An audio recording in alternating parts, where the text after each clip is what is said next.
Bueno, estamos acá con Claudia Cartier.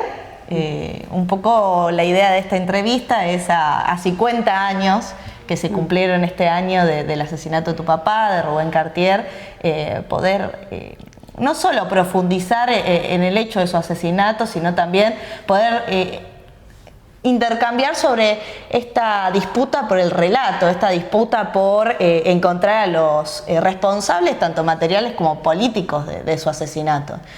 Nosotros un poco hablábamos que tiene relación con nuestra organización, o nos toca de cerca, a los 2 meses de que mataran a tu papá, a 8 militantes nuestros los secuestran y los asesinan, sí. Los mismos actores. Sí. Entonces, digo, en nuestra organización antecesora del PST, para nosotros es parte de nuestra historia también que se encuentre a estos actores que son responsables tanto políticos como materialmente, y que además se haga justicia sobre esto. Entonces, la idea de esta entrevista es un poco profundizar sobre estos aspectos y poder de alguna manera aportar a esa búsqueda que tenemos en común.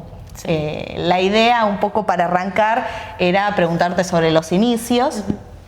Esto que nosotros veníamos hablando de que, bueno, vos eras muy chica, de que cómo fue también el proceso de enterarte qué había pasado con tu papá, quién era tu papá, un poco esto que hablábamos antes de cómo fue la construcción de tu papá político y tu papá a nivel personal, de que siendo muy chica tuviste una situación muy terrible a la que tuviste que afrontar, si se quiere más de grande, pues si se quiere cuando uno es chico, no lo dimensiona hasta que crece. Sí, a ver, yo tenía 1 año cuando asesinaron a mi papá, con lo cual recuerdos yo no tengo.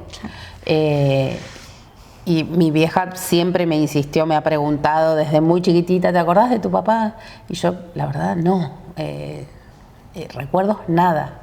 Sí he podido ir construyendo una imagen, en principio y durante muy largos años, papá político, porque en general todos los vínculos, mamá, amigos de él o familia, de lo que hablaban era de lo que había hecho, de su pasaje de militancia desde la universidad.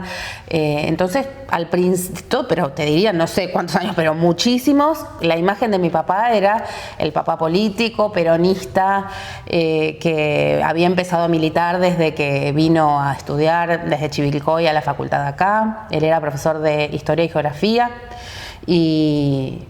Bueno, inmediatamente, bueno, al principio no existía el peronismo, digamos, militó en un espacio que tenía que ver con el anarquismo, y después rápidamente, cuando, aparece Perón y se empieza a construir el justicialismo, él rápidamente se alinea allí y...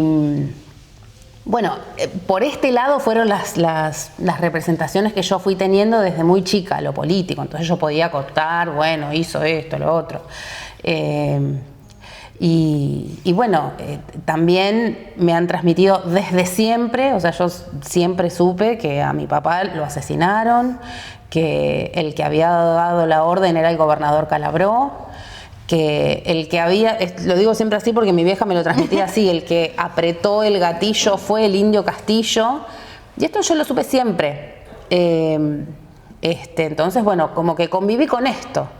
Después, quizás con el correr de los años, fui conociendo un lado más, el papá, no sé, más humano, pero es algo también por ahí que mi vieja lo tenía como más guardado, claro, ¿no? Como que ella por ahí podía transmitirme más lo otro, como quizás que no tenía tanto que ver como con el sentimiento, y con el correr de los años, bueno, algo se fue ablandando y pude como construir la imagen de papá, ¿no? Conectar desde otro lugar, sí, también. Sí, desde hombre, desde pareja, de mi vieja, de, digamos, cosas que evidentemente a mi mamá le costaban mucho y a la familia entera también, como que fue un hecho muy fuerte para... Fue traumático, familia. Es como que de alguna manera destruyó de alguna manera la familia, no porque haya habido como, no sé, problemas entre nosotros, no, pero sí fue como un parate, fue un antes y un después.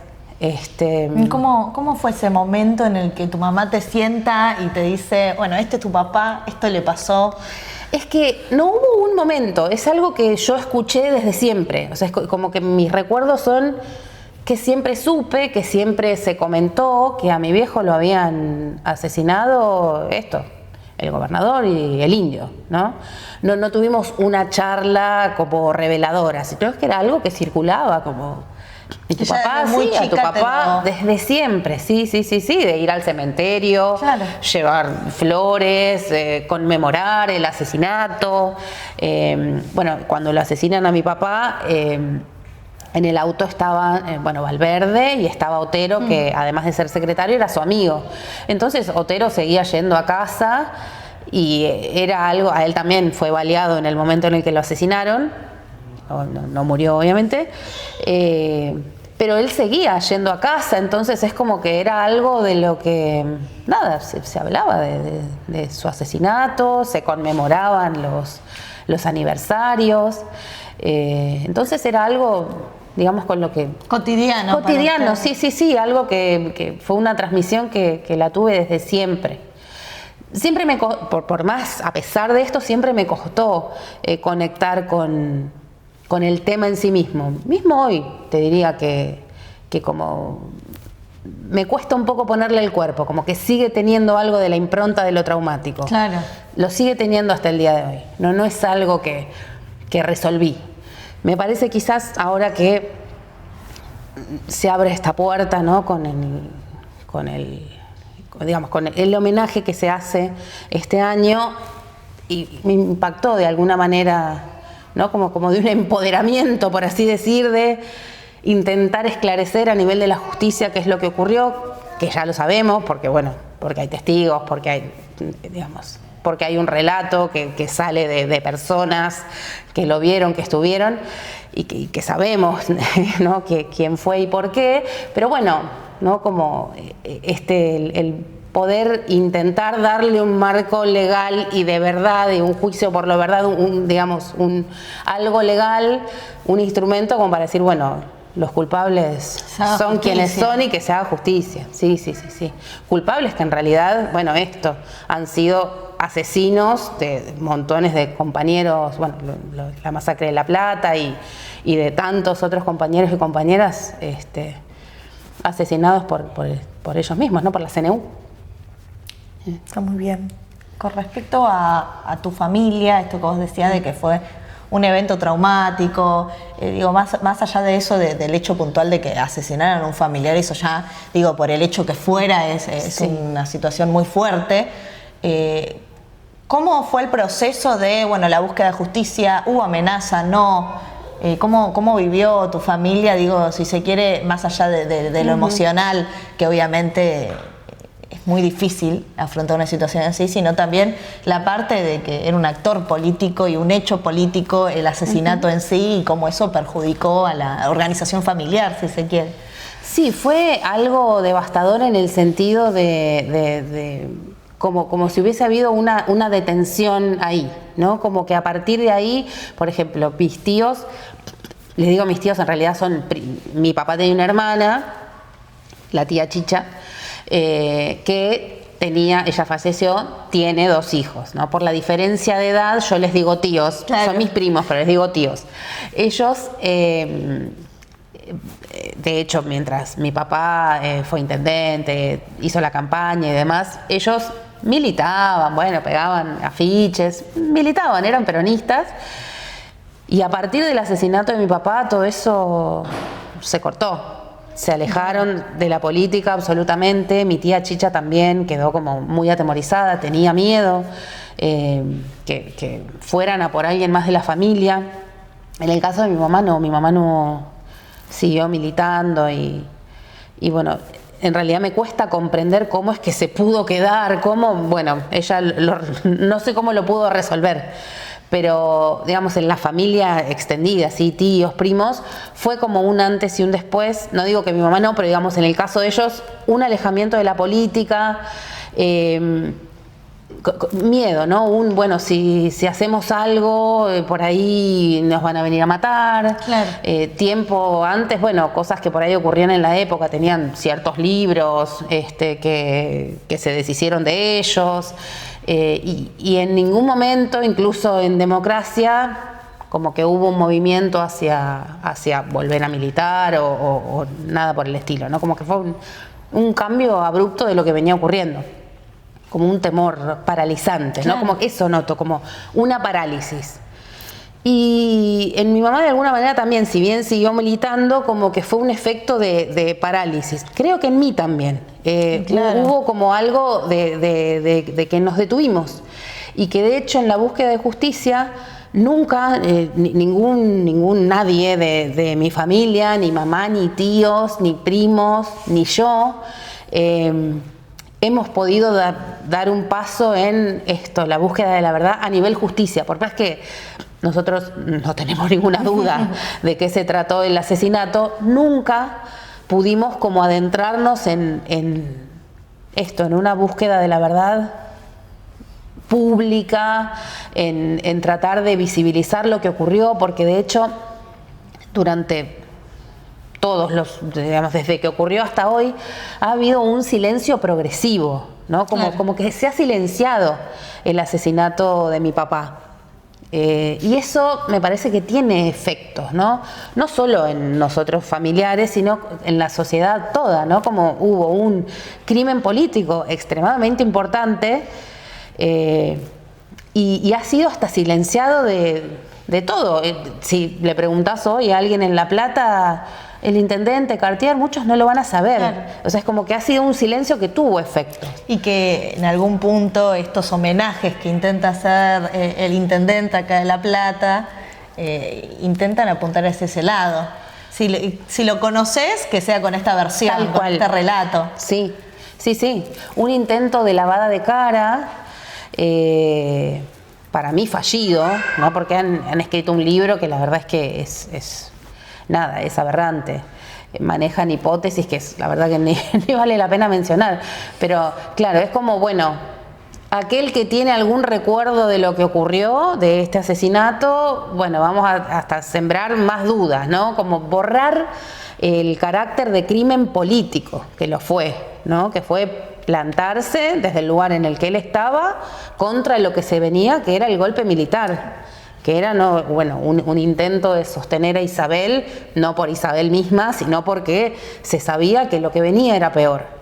Entonces, abiertamente el gobernador Calabró era un colaborador de los milicos y ahí hasta llegó un punto en el que, deciden asesinarlo, ¿no? Pero digo, este es el intento de borrar esto, ¿no? Como la complicidad con los milicos previo al 76. Claro. ¿No? Y nosotros ahí hablábamos de tu familia, de cómo, de la historia militante de tu familia. Yo lo quería como relacionar, esta pregunta que te voy a hacer, un poco lo que veníamos hablando recién, en el sentido de, para preservar la memoria sobre, los responsables del asesinato de tu papá, ¿cómo lleva vos y tu familia al tener que lidiar, enfrentar a que una facción del propio movimiento en el cual estaban fue responsable del asesinato? O sea, ¿cómo fue ese proceso en el cual, para la historia de un militante es muy fuerte ver que un sector de tu movimiento mató a tu familiar, a tu papá? Sí, eso por ahí más que nada, ya te digo, la familia extendida, tíos, primos, es algo con lo cual es muy difícil poder hablar de ese punto. Sí lo he hablado, pero ellos como que hacen un alejamiento total. Si bien entienden que hay ramas dentro del peronismo, que no es todo igual, porque a veces por ahí a grandes rasgos se dice, lo mataron sus propios compañeros. En realidad no lo mataron sus propios compañeros a mi papá porque lo mató la CNU. Él no era miembro de la CNU. Es cierto, la CNU sí estaba dentro del Partido Justicialista, pero dentro del Partido Justicialista había muchas ramas.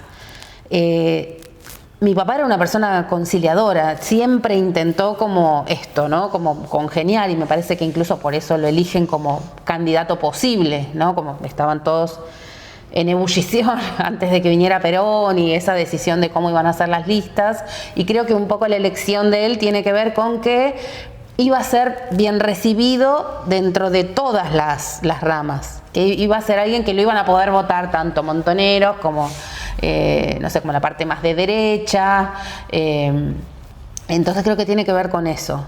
Así, todas estas divisiones existen, y me parece que mi vieja, yo misma hemos podido entender esto como de esta manera, ¿no? Sí, un sector del peronismo fueron los asesinos, y esto, ¿no? Y hay otro sector que sinceramente no ha tenido que ver, tampoco lo han reivindicado, ¿no?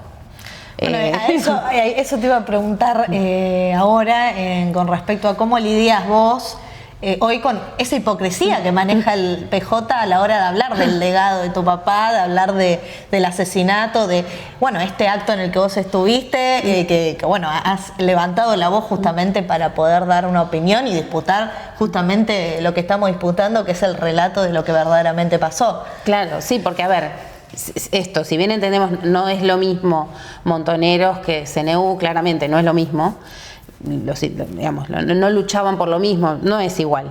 Pero tampoco es que ha habido una reivindicación desde ninguno de los lugares. No es que, condenamos, no sé, escuchás al sector de izquierda peronista diciendo lo que fuera, reivindicamos a Cartier porque el compañero, lo que fuera. No, eso no existió, y en realidad medio que tampoco existe. El claro ejemplo es lo que ocurrió en el acto de la municipalidad de Alac, silenciando el asesinato de mi viejo y el móvil político del mismo, ¿no? Era una oportunidad, por así decir, de que, bien o no, creíble o no, hubieran podido condenar a quienes fueron los asesinos, intentar recomponer, y no fue lo que ocurrió. Entonces eso la verdad es que me embronca, por así decir. Sí. De hecho, yo nunca personalmente tuve un acercamiento al Partido Justicialista. Sí, al principio, cuando mi vieja me llevaba por una cuestión de edad, así como yo claro. la traigo a Sebe, porque no me quedaba otra cosa que ir a participar en las unidades básicas ahí acompañándola a ella, pero cuando yo tuve edad de elegir y de, digamos, si acompaño o no acompaño, o para qué el lado político me vuelco, nunca fue el peronismo por esto, porque para mí no, si bien sí hay ramificaciones, yo me doy cuenta que desde el partido en general no se lo ha reivindicado jamás. Hubo un acto en el Partido Justicialista acá de La Plata el mismo día, que fue el de la municipalidad, y ahí, pidieron disculpas. Es la primera vez que por lo menos en el nombre del partido o de la sección platense se pide una disculpa por haber como colaborado con el silencio y la complicidad que tuvieron tantos años. Sí. Eso, ocurrió. Sí han pedido disculpas públicamente en ese acto. Se armó otra, no sé si ustedes fueron, pero se armó otra, digamos, fue distinto que lo que ocurrió en la municipalidad, más allá de las disculpas. Se condenó yo estoy diciendo el Indio Castillo solo, pero es el Indio Castillo, el Pipi Pomares, son los dos que participaron del asesinato de mi papá. Entonces, digamos, sí se dimensionó en esa oportunidad, y se condenó a la CNU en tantos asesinos, con nombre y apellido mencionando al Indio Castillo y al Pipi Pomares. Eso fue, en esa instancia ocurrió. Es lo que tenemos hasta ahora. Es como contradictorio, ¿viste? Porque estás en este acto, piden disculpas, condenan, pero a su vez generan un libro, escriben un libro en el cual lo que intentan hacer es todo lo contrario. Porque sí, ahí ellos se deslindan. También hay divisiones actuales. Exacto. En el peronismo. Ellos se deslindan de Alac. Pero ya es una interna de ellos, ¿no? No. Y que también tiene que ver, ¿no?, con un poco la poca capacidad que tiene hoy el PJ de poder hacer, si se quiere, autocrítica de su propia historia, de esconder partes de su propia historia. Sí. Es que en realidad es de todos modos, no hacen una lectura de su propia historia, de la colaboración de muchas de sus ramificaciones con el gobierno militar, con la etapa anterior que posibilitó que adviniera ese golpe de Estado. No es algo que no han hecho nunca ni hacen. No. De hecho, esto de mismo no reconocer como víctimas de lesa humanidad todo lo que ocurrió antes del 76, eso en general es lo que se hace dentro del partido justicialista. La otra pregunta que te iba a hacer, pero un poco fue saliendo con nuestra charla, así que las voy a un poco unificar, era, los nombres concretos de los responsables y en torno a eso, cómo está avanzando la causa, qué pasos hay que seguir. La causa está como iniciada, simplemente iniciada, feria de por medio, o sea, realmente es inminente con lo incipiente, así que está en una instancia de investigación. Sí, ya se ha dicho también públicamente, hay testigos, los hubo siempre, en realidad no es que surgió nada ahora, pero que ubican en el lugar del hecho al Indio Castillo y al Pipi Pomares. Sí, y en este momento hay voluntad de declarar, voluntad y también digo, por situaciones personales, la vida de animarse a hacerlo, porque no es poca cosa, ¿no? El riesgo al que quienes estuvieron ahí pueden correr la suerte de tantos testigos que han sido asesinados incluso en democracia, ¿no? Así que digo, es como importante que hoy por hoy se animen, ¿no? Y también me parece que eso puede colaborar con otras causas, también asesinatos perpetrados por las mismas personas, por la misma organización, que me parece que puede llegar a ayudar a que otros testigos que también existen de otras causas se animen a declarar y en medio de este negacionismo ver si se puede aportar algún granito de arena como para poner un parate a toda esta habilitación de negar, de decir cualquier cosa, de discursos negacionistas, es eso.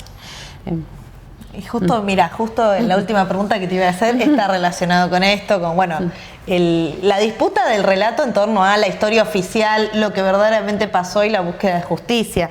Esto, justo el asesinato de tu papá, lo de los 8 compañeros nuestros que antes mencionábamos, se dieron antes del 24 de marzo de 1976, por ende ha sufrido un negacionismo por parte de las fuerzas mayoritarias de nuestro país.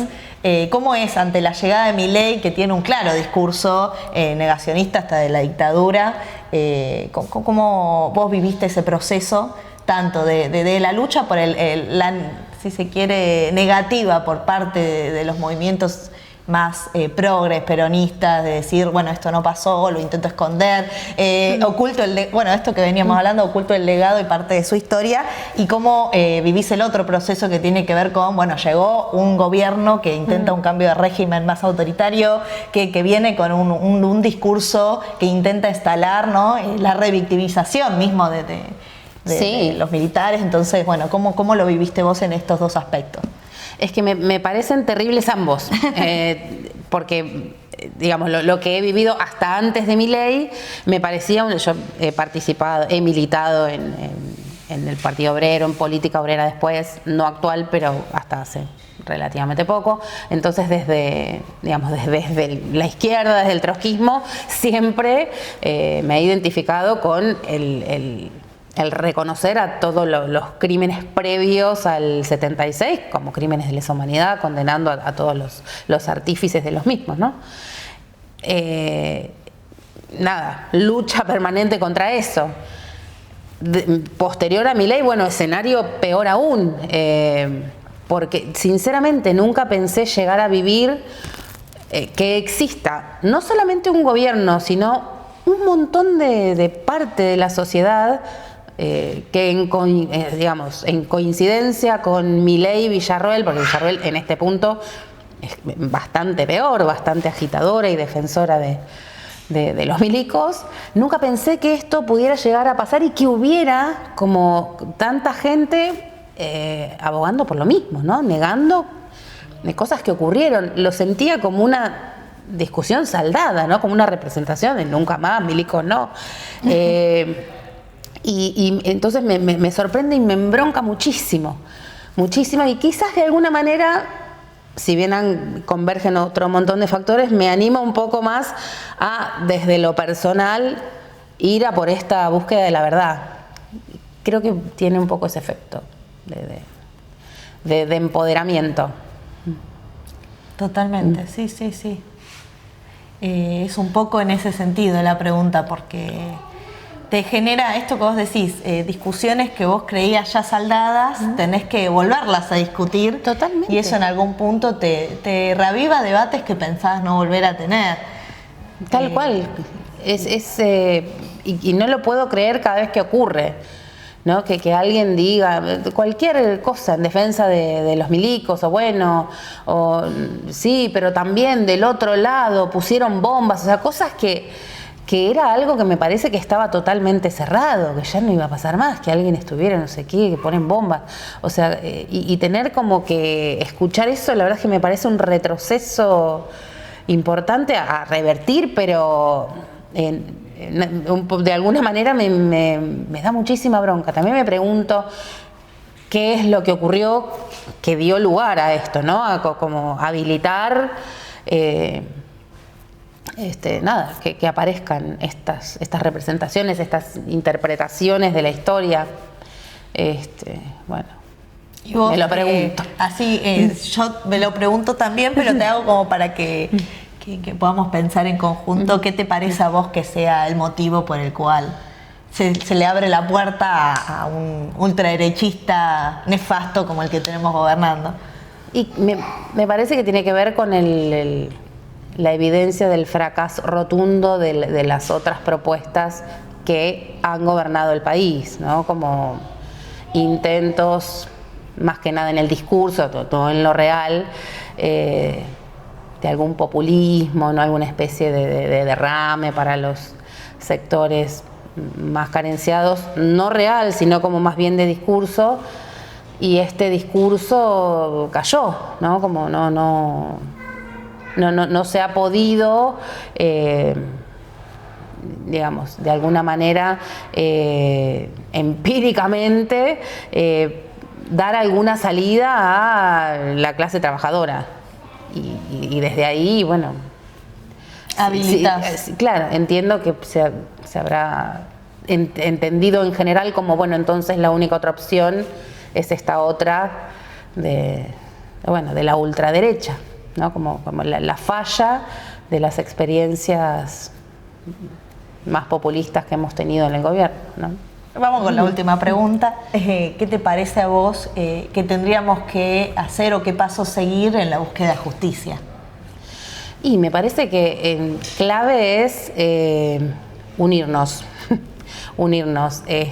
Somos muchas las personas, organizaciones que hemos sido víctimas de la CNU, de la AAA, de todo lo previo al golpe del 76, y me parece que una vía es juntarnos y ir juntos a cada lucha, que de hecho es lo que se está intentando hacer, ¿no? Pero digo, ir a eso, ¿no? Como visibilizar, organizarnos y unirnos. Porque si planteamos por separado, una causa por acá, no, me parece que la clave es, incluso a nivel de justicia, intentar que todo vaya junto y a nivel sociedad también, encolumnarnos todos tras en realidad lo mismo, que es lo que buscamos, que es la justicia, la condena de quienes son responsables, ¿no? Me parece que unidos es la única vía que vamos a tener, porque si no, sobre todo en este tiempo de negacionismo, nos van a hacer mierda mucho más fácil si digamos, cada cual hace la suya. Totalmente. Eso. Bueno, muchas gracias por todo, fue un gusto hacer la entrevista. Bueno, igualmente. Y vamos a seguir en la lucha. Por supuesto, es la que nos queda. Tal cual. Sí. Movilizaciones, bueno, nos encontraremos por ahí. Sí. Tribunales. Seguro. Sí. Movilización este jueves, todo lo jueves que hay que estar, este jueves hay que estar. Sí. Bueno, no, gracias. En realidad les agradezco porque me parece que visibilizar es algo que ayuda, ¿no? Siempre el que más personas puedan tomar contacto y escuchar versiones que no son las que circulan en los medios oficiales es la vía de, bueno, un poco empezar a concientizar. Así que gracias. No, gracias a vos. Y bueno, nos encontraremos. Nos encontraremos.